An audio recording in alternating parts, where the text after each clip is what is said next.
Bonjour à tous, aujourd'hui je vais vous faire une petite vidéo sur la différence entre le tu et le vous parce que je sais que ça peut être compliqué parfois quand on n'est pas de langue maternelle française de savoir dans quelle situation on doit utiliser l'un ou l'autre.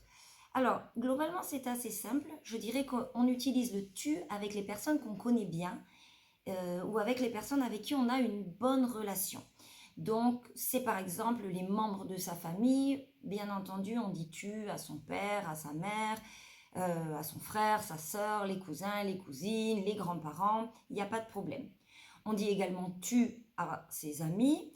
Et dans la plupart des cas, on dit également tu aux amis de nos amis. Quand on est invité, par exemple, chez des amis et qu'il y a d'autres amis de ses amis, on va aussi pouvoir automatiquement tutoyer. Ça ne pose en général aucun problème. La question que se posent beaucoup de personnes, c'est qu'est-ce qu'on fait quand on est au travail? Est-ce qu'on doit tutoyer les personnes avec qui on travaille, les vouvoyer, attendre un peu? Alors moi, mon conseil, c'est de tutoyer les personnes qui sont au même niveau hiérarchique que vous. Donc par exemple, moi, quand je travaillais en France, je tutoyais mes collègues professeurs.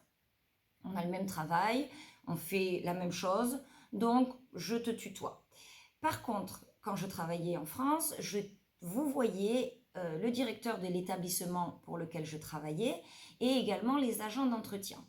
Alors, pourquoi le vouvoiement? Tout simplement parce que si on tutoie directement une personne, ça peut être vécu par la personne d'en face comme un manque de respect.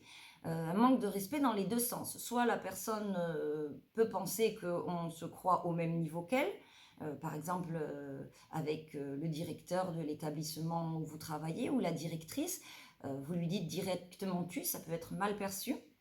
Ça peut être perçu aussi comme un manque de respect dans le sens où la personne peut penser que vous vous trouvez ou vous vous pensez supérieur à elle. Donc c'est quelque chose que je vous recommanderais d'éviter, de tutoyer directement les gens qui ne sont pas du même niveau hiérarchique que vous. Ensuite, si vous avez une relation avec une personne avec qui vous travaillez et que ça se passe très bien, vous êtes assez proche professionnellement et vous voudriez passer au tutoiement. Ne le faites pas directement. Il est d'usage de demander ou de proposer à la personne de se tutoyer. Par exemple, en utilisant la phrase « on pourrait se tutoyer, qu'est-ce que vous en pensez ?» Ça, c'est une bonne phrase pour proposer, suggérer le tutoiement. Alors, un petit détail également sur lequel je voudrais insister, puisque je suis professeure, donc comme certains d'entre vous le savent, je suis professeure en Suède, et ici, à l'école, les élèves appellent les professeurs par leur prénom et les tutoient. Alors, en France, ce n'est absolument pas le cas. Dès l'école primaire, dès le CP, les enfants vouvoient leur professeur.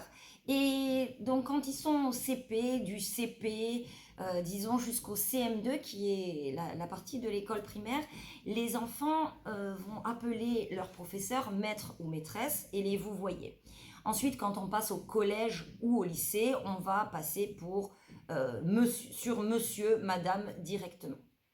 Voilà, donc je pense avoir fait le tour de la question. J'espère que ça vous aidera. Et puis, n'hésitez pas à me laisser en commentaire des questions que vous pourriez avoir et également à liker ma vidéo. Merci à tous!